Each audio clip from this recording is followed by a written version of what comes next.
Assalamualaikum warahmatullahi wabarakatuh. Selamat pagi, saudara. Apa kabar Anda hari ini? Senang bisa menjumpai Anda kembali dalam program Sapa Aceh. Dan seperti biasa di program ini kita akan ngobrol hal-hal yang tema-tema yang menarik untuk kita simak selama setengah jam ke depan nanti. Dan kali ini program Sapa Aceh kita akan bahas soal kesehatan mental anak dan remaja. Nah, ini menarik tema kita hari ini karena sesuatu yang tidak pernah kita bicarakan kadang ya dalam kehidupan sehari-hari kita. Tapi kita akan bahas di sini dengan narasumber kita nanti. Ya, saudara, bicara soal kesehatan mental anak dan remaja itu merupakan kondisi kesejahteraan emosional ya yang membantu mereka berpikir positif dan mengelola tekanan hidup. Faktor seperti ini biasanya dipengaruhi oleh media digital yang dapat mempengaruhi keseimbangan mental, sehingga dukungan keluarga, kemudian komunikasi terbuka dan bimbingan psikologis itu sangat penting untuk membentuk pribadi yang tangguh dan sehat. Nah, dalam Sapa kali ini seperti biasa kita bicara soal kesehatan mental anak dan remaja. Narasumber saya kali ini adalah Dr. Subhan Rio Pamungkas, SPKJK. Assalamualaikum, dokter. Waalaikumsalam, Jai. Ya, saya lebih familiar dengan sebutan Dokter Rio biasanya. Iya. Oke, dokter. Ini bicara soal kesehatan mental anak dan remaja. Seperti mungkin di pengantar saya tadi, kalau soal kesehatan mental anak dan remaja ini barangkali jarang kita bicarakan ya, banyak jarang dibahas dimanapun. Tapi sepertinya ini seperti fenomena gunung es ya. Iya. Yang tersimpan, kemudian tidak pernah dibuka ke permukaan gitu. Iya. Tapi ini menjadi sebuah perhatian serius ya, saya kira soal kesehatan mental anak dan remaja karena untuk mereka ke depan nanti. Tapi biar kita sama-sama punya pandangan yang sama ya, kira-kira apa sih yang dimaksud dengan kesehatan mental ini, terutama bagi anak dan remaja itu lebih simpel kita memahaminya gimana, dokter? Iya, jadi intinya anak dan remaja itu kan ada namanya tumbuh kembang. Nah, tumbuh itu secara fisik, kembang itu secara mental emosionalnya. Yeah. Nah, jadi kalau perkembangan mental pada anak dan remaja itu lebih menekankan bagaimana anak tersebut mampu berkembang untuk menghadapi kedepannya. Nah, itu kalau secara teori psikologis ada beberapa teori yang mendasar, misalnya teori psikososial, bagaimana dia berkembang di dalam lingkungan sosial, terus ada teori psikokognitif, bagaimana kognitif dia berkembang, dan seterusnya. Jadi, penekanannya adalah bagaimana anak itu secara mental emosional berkembang dengan yang baik dan optimal, sehingga saat dewasa dia menjadi sehat. Ya, jadi ada dua ya, fisik dan juga mentalnya. Iya. Dan ini barengan ya? Barengan. Artinya pertumbuhan fisik dengan mental ini kan dia berjalan dengan. Iya, tidak dapat dipisahkan. Nah, itu yang tadi mungkin Jai sampaikan bahwa kurang dibahas karena kita itu cenderung fokus ke fisik. Misalnya, tidak ke mentalnya. Iya, jadi tinggi badan, berat badan, terus dan seterusnya mengenai fisiknya. Artinya bertambahnya umur, mental seseorang juga akan berubah gitu kan? Iya, seharusnya seperti itu. Tapi bentuk ya kita bilang kesehatan mental itu bagaimana yang kita temuin sehari-hari itu, dokter? Kesehatan mental itu kan pada dasarnya diharapkan seorang anak itu mampu menghadapi tekanan sehari-hari. Misalnya dia sebagai sekolah, dia sanggup bersekolah, dia di rumah mampu sudah berfungsi sebagai anak dan seterusnya. Kemudian dapat mengembangkan konsep dirinya dan seterusnya. Nah, bila itu semua tercapai, insya Allah ya alhamdulillah dia tidak ada masalah. Namun ada beberapa kasus di mana anak itu mengalami kendala dalam pencapaian itu. Nah, itulah yang kemudian kita sebut mengalami gangguan mental atau gangguan jiwa. Gimana tuh bentuk kendala yang dihadapin? Biasanya di anak usia berapa tahun gangguan kesehatan mental ini terjadi gitu, dokter? Iya, jadi itu memang sudah ada penelitiannya. Itu memang rata-rata gangguan mental itu terjadi umumnya pada saat remaja. Kalau dirata-ratakan sekitar 14 tahun. 14 tahun. 14 itu tahun. kita sudah mulai sudah terjadi mulai itu. terjadi. Nah, jadi makanya penting sekali usia remaja terutama, anak juga sebenarnya, namun usia remaja itu krusial, sangat penting dalam kita persiapkan anak itu untuk bisa sehat secara mentalnya. Seperti Ya, itu. baik. Jadi itu ya, biar pemahaman kita ini sama-sama tahu dulu kira-kira kesehatan mental pada anak itu gimana dan bagaimana jika seseorang itu dia mengalami gangguan kesehatan mental gitu, dokter ya. Tapi kalau dilihat dari pengalaman dokter sendiri menangani anak-anak maupun remaja terkait dengan kesehatan mental, kalau di Aceh ini fenomenanya gimana? Apakah sama dengan kota-kota besar lain di Indonesia yang mungkin Aceh belum seperti kota-kota lain barangkali? Gimana? Ya, jadi memang kalau secara khusus kita belum ada data mungkin ya mengenai Aceh itu sebarannya seperti apa kasus gangguan mental pada anak. Namun kalau dari saya kebetulan bertugas memberi pelayanan di Rumah Sakit Umum Zainal Abidin dan Rumah Sakit Jiwa Aceh. Nah, yang saya jumpai di kedua rumah sakit itu kebanyakan umumnya adalah kasus-kasus cemas, gangguan cemas, terus gangguan depresi, ada beberapa gangguan perilaku, terus kemudian juga bisa gangguan pemusatan perhatian, dan yang terakhir itu gangguan stres pasca trauma. Jadi ada kondisi-kondisi yang menyebabkan anak itu trauma sehingga dia mengalami gangguan itu. Nah, kalau yang lain masih banyak yang lain tapi persentasenya biasanya lebih kecil. Kalau dibilang apakah sama dengan kota besar lainnya, mirip, tapi tentu di kita apa ya bahasanya ya, tidak sekompleks mungkin kalau di Jakarta atau di kota besar lainnya. Namun kasus-kasus itu tetap ada. Tetap ada di Tumi, walaupun iya. angkanya tidak terlalu. Ya mungkin tidak banyak ya. Cuman memang saya nggak berani bicara angka pasti karena kita memang nggak punya data untuk angka pasti itu. Jadi mereka ini datang karena orang tua melihat anaknya mungkin sudah beda dengan seperti biasanya, kemudian datang ke dokter konsultasi gitu, baru kita tahu anak ini mengalami gangguan mental apa enggak gitu ya. Iya. Nah, tapi nanti dijawab dokter, nanti kita lanjutkan. Baik saudara, kita rehat dulu sejenak, nanti Sapa Aceh dengan tema gangguan kesehatan mental anak dan remaja, kita lanjutkan kembali. Tetap bersama kami.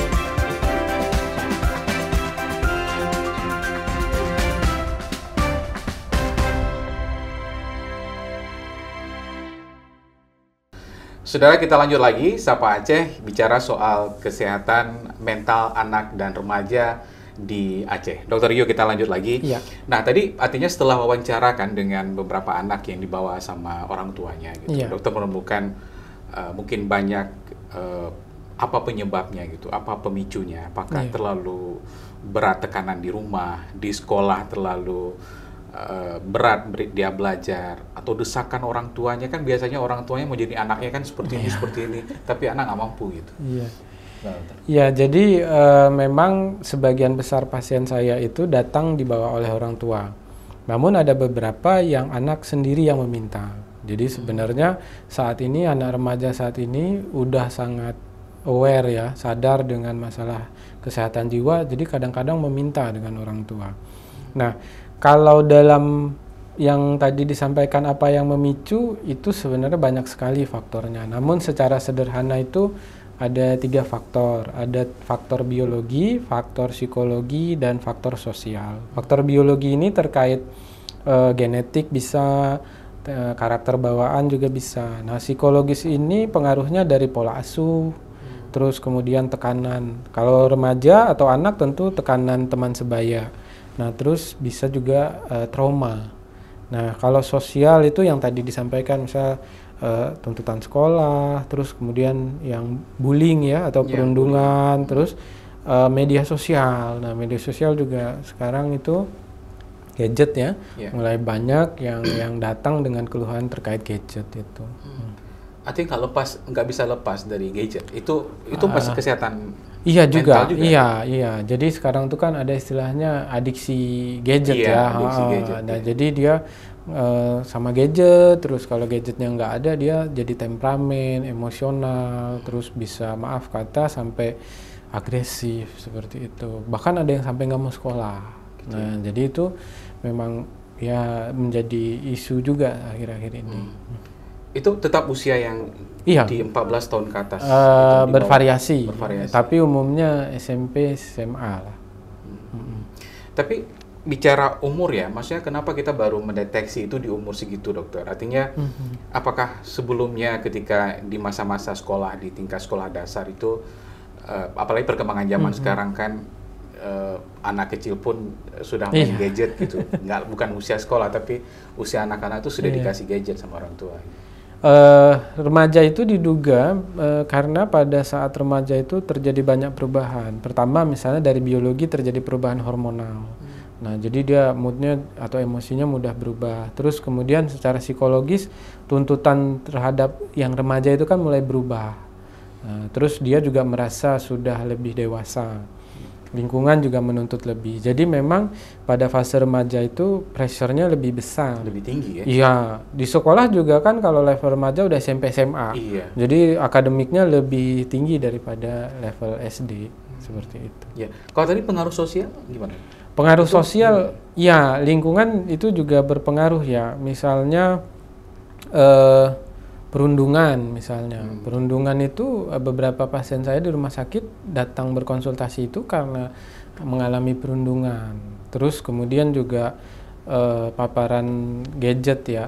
Terus kemudian bisa juga sekolah. Ya, beberapa sekolah kan kadang-kadang kurikulumnya itu berat ya. Anak nggak sanggup gitu. Jadi akhirnya dia cemas, bisa sedih, depresi karena merasa nggak mampu. Nah, akhirnya menolak sekolah. Nah, baru biasanya orang tua membawa karena anak sudah menolak sekolah gitu. Tapi kalau orang tua melihat ya ciri-ciri ketika anaknya kita bilang gitu dia mungkin beda dengan kondisi-kondisi sebelumnya. Bagaimana ketika orang tua tuh tahu ada perubahan perilaku, perubahan sikap mentalnya mungkin itu sudah berbeda dengan sebelumnya gitu loh. Iya, jadi memang kita sebagai orang tua, saya juga orang tua, itu memang harus banyak menghabiskan waktu sama anak. Jadi kita bisa melihat ada perubahan. Nah, kadang-kadang maaf kata kita tidak melihat perubahan itu sehingga terlambat. Terus ketika kita sudah melihat, kita harus perlu menanyakan dan mendengar ada apa. Kadang-kadang orang tua tidak mau mendengar. Nah, terus ketika sudah mendengar, oh dia ada keluhan atau ada emosi, kita harus memvalidasi, harus mendukung dan kadang-kadang kan misalnya, anak laki biasa tuh, kayak gitu aja kok, enggak ini apa, enggak sanggup atau cengeng gitu. Nah, itu sikap-sikap seperti itu membuat anak menjadi tidak mau bercerita atau terbuka. Nah, akibatnya terlambat diketahui begitu. Tapi sikap-sikap anak yang biasanya berubah gitu seperti apa, dokter? Apa kadang sering banyak diem, kalau kita tanya mungkin ya jawab sekenanya gitu. Iya, bisa seperti itu. Jadi misalnya yang tadinya aktif jadi pendiam, terus lebih sering di kamar, terus kemudian kalau yang lebih berat lagi jadi nggak mau sekolah, nggak mau mandi, ya, yang itu udah lebih berat ya. Nah, kalau yang makin berat lagi ya bisa sampai melawan orang tua.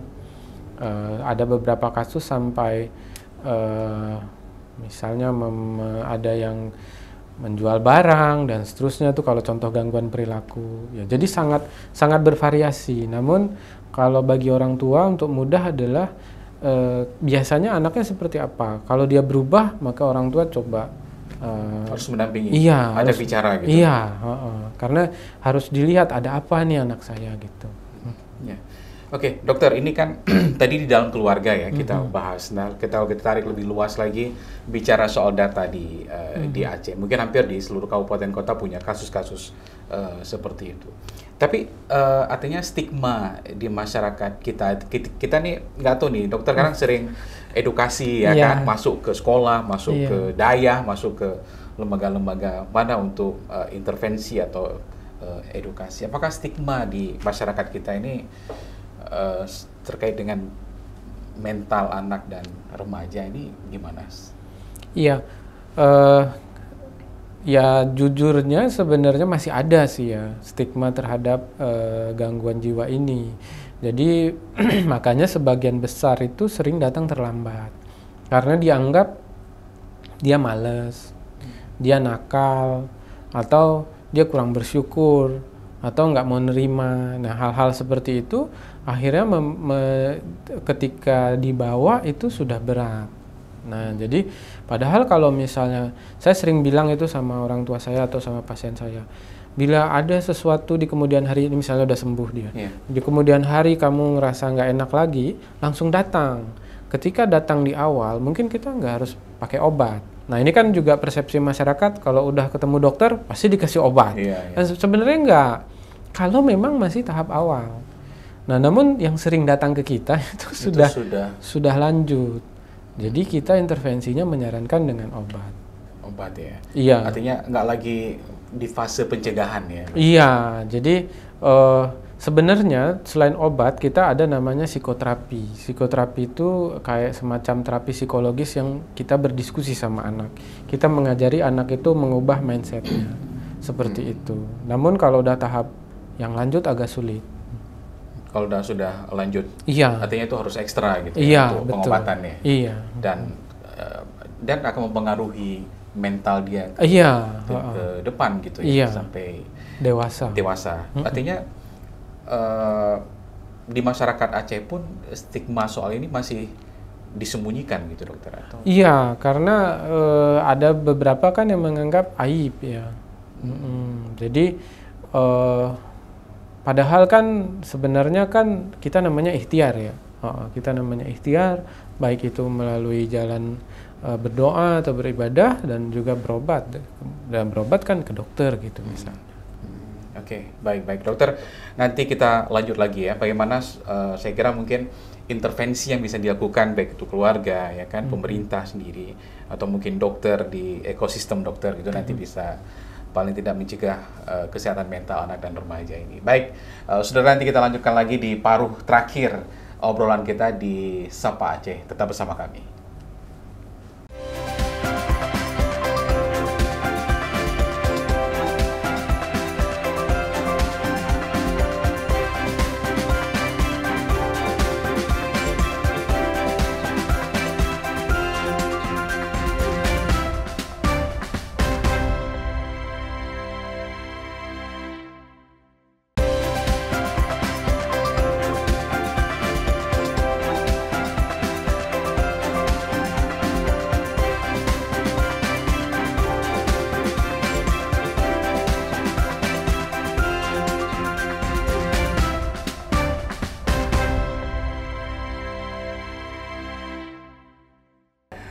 Ya, baik saudara, kita lanjut lagi di segmen ketiga obrolan kita dalam Sapa Aceh kali ini. Memang betul, bagaimanapun keluarga punya benteng pertahanan yang paling baik ya dalam mengetahui kondisi anak kita, baik itu di rumah maupun di lingkungan manapun, karena komunikasi mungkin menjadi hal yang sangat penting ya, dokter ya. Artinya dalam pencegahan yang dilakukan di keluarga itu sendiri, mungkin ya apa yang bisa dilakukan oleh orang tua gitu, dokter, supaya kita tahu pencegahan itu bisa dilakukan. Iya, jadi insya Allah pencegahan itu deteksi dini ya, deteksi dini itu bisa kita lakukan dan keluarga itu adalah ujung tombak untuk itu, karena memang sebagian besar waktu anak itu kan dengan keluarga. Nah, jadi pertama itu ya mungkin tadi udah saya jelaskan juga bahwa adalah orang tua harus sensitif melihat perubahan anak. begitu. Nah, kemudian bila ada perubahan ditanyakan, nah didengarkan. Bila ada sesuatu, maka kemudian coba didampingi dan dibantu anaknya. Bukan berarti bahwa orang tua itu menyelesaikan masalah anak, bukan. Karena kalau anak tidak belajar menghadapi masalah, dia juga tidak ditempa ya, nggak kuat dia. Jadi peran orang tua mendampingi anak melalui proses itu. Nah ini yang juga kadang-kadang beberapa orang tua malah menyelesaikan masalah anaknya. Nah jadi anak tidak belajar. Nah itu peran-peran orang tua yang saya rasa memang paling krusial. Terus kalau sudah intervensi ke dokter, itu bagaimana? Kalau udah intervensi sampai ke saya, maka biasanya itu udah bukan pencegahan ya, udah pengobatan. Nah, seperti yang tadi saya jelaskan sebelumnya, kita lihat apakah ini sudah harus perlu obat. Kalau sudah perlu obat, maka alternatifnya memang kita sarankan pemberian obat. Namun obat itu tidak cukup obat. Pada kasus anak harus diberikan terapi psikologisnya untuk membantu anak menghadapi tantangan-tantangan berikutnya, sehingga akhirnya dia bisa berhenti dari obat. Nah ini juga yang mungkin pada kesempatan kali ini saya bisa sampaikan, bahwa banyak yang berpikiran bahwa nanti kalau udah minum obat ketergantungan terus gitu. Kalau anaknya mampu, kita stop. Dan pasien saya ada beberapa yang sudah berhasil berhenti obat. Namun proses itu memang tidak cepat, karena kita harus membantu anak membentuk kembali pola pikir dan perasaannya. Nah bila berat sekali, maka itu ada yang beberapa kasus harus minum obat terus. Nah itu yang mungkin dianggap orang bahwa semua harus minum obat. Padahal sebenarnya itu adalah yang sudah berat sekali. Nah itu kita sudah masuk ke fase rehabilitasi. Jadi kita mungkin sulit untuk mengembalikan dia ke kondisi awal. Seperti itu. Yang sudah dirawat juga ada ya? Iya, ya sampai dirawat. Kita di rumah sakit jiwa juga ada yang sampai dirawat anak. Memang tidak banyak ya, karena biasanya kalau dirawat itu udah berat sekali, kalau keluarga udah nggak sanggup. Kita di masyarakat Aceh umumnya masih mau merawat anaknya ya. Jadi berusaha semaksimal mungkin, kalau sudah tidak sanggup baru dibawa untuk iya untuk dirawat inap. Rawat inap tadi. Itu umur yang paling muda pernah ada 10 tahun sampai 18, 17 ada. Case-nya? Kalau sampai dirawat inap itu udah berat sekali ya. Biasanya penyebabnya depresi berat yang sampai udah melihat bayangan atau udah halusinasi. Iya, jadi dia udah sampai melakukan perilaku kekerasan, agresif. Nah, jadi sampai dirawat. Kalau data di kabupaten kota, dokter punya juga nggak angka-angka yang seperti tadi di? Kalau yang angka-angka itu kita nggak ada data spesifik. Cuman kalau yang nasional itu ada yang terakhir 2021 itu ya, penelitian khusus pada remaja 10 sampai 17 tahun itu yang gangguan jiwa itu 1:20 kalau nggak salah saya. Ya. 1:20 jiwa ya? Iya, jadi 1:20 benar. 1 dari 20 remaja itu mengalami gangguan jiwa. Jadi sekitar 5,5% lah gitu kira-kira. Ini gangguan jiwa ya. Iya, ada satu lagi namanya masalah jiwa. Beda lagi. Gangguan jiwa itu belum keluar diagnosis. Kalau gangguan jiwa sudah keluar diagnosis. Masalah jiwa itu belum. Jadi dia baru mulai mau jadi gangguan gitu. Nah kalau itu lebih tinggi 1:3 angkanya. Iya. Tapi yang jadi tantangan utama apa sebetulnya dokter dalam penanganan kesehatan mental anak dan remaja di Aceh ini? Perlu kerjasama berbagai pihak, karena paling sederhana misalnya setelah anak itu kita konsultasi tentu balik ke keluarga. Terus setelah dari keluarga dia di sekolah, kan itu harus ada bantuan dari guru, terus di masyarakat juga, terus teman-temannya. Nah, jadi variabel yang mempengaruhi dia ini banyak sekali. Itu sebenarnya tantangannya sih di situ. Kalau di sekolah tentu orang tua ya. Kalau di guru. rumah orang tua gitu. Di rumah orang tua. Kalau di sekolah kemudian kita berharap guru yang lebih proaktif untuk soal kesehatan anak dan Iya, jadi memang sekarang itu kan kita udah punya guru bimbingan konseling ya. Nah, terus juga kemudian kita juga udah ada program-program. Saya pernah beberapa kali ikut itu untuk mengajari guru-guru untuk mendeteksi dini gitu. Nah, tapi ya itu tadi saya bilang kadang-kadang guru yang paham itu kan dibandingin seluruh siswanya itu terbatas ya. Jadi kadang-kadang sulitnya di situ seperti itu. Ya. Tentu tantangan ini yang paling berat ya. Apalagi mungkin Aceh karakter masyarakatnya beda dengan masyarakat daerah lain yang mungkin lebih terbuka atau seperti apa dokter ya? Iya. Dalam menerima soal kesehatan mental anak ini. Iya. Jadi kan karakter kita di Aceh ini kan lebih tinggi religiusnya kan, seperti itu kira-kira. Nah terus kemudian kita itu mempunyai kekerabatan yang kuat gitu. Sebenarnya hal ini adalah hal positif. Jadi dengan religiusitas itu anak remaja itu bisa menjadi coping. Jadi agama itu teknik-teknik atau ajaran-ajaran agama itu bisa dipakai oleh anak untuk menghadapi tekanan. Namun kadang-kadang ketika tekanan itu terlalu berat, dia nggak sanggup. Nah itu jadi bumerang, seperti itu. Jadi tergantung setiap anak berbeda. Nah itu yang juga jadi masyarakat Aceh sendiri itu religiusitas dan kekerabatannya itu menjadi kekuatan sebetulnya. Nah, namun yang perlu mungkin yang tadi saya perlu tambahkan adalah orang tua perlu meningkatkan pemahaman atau literasi ya tentang kesehatan jiwa. Nah, jadi memang tugas orang tua bertambah lagi nih. Iya dokter. Dokter terakhir, saya kira ini penekanan saja, dari apa yang kita obrolin, apa yang menjadi saran dari dokter terkait dengan tema kita, baik itu untuk orang tua, mungkin guru di sekolah atau ya audiens penonton kita di acara ini.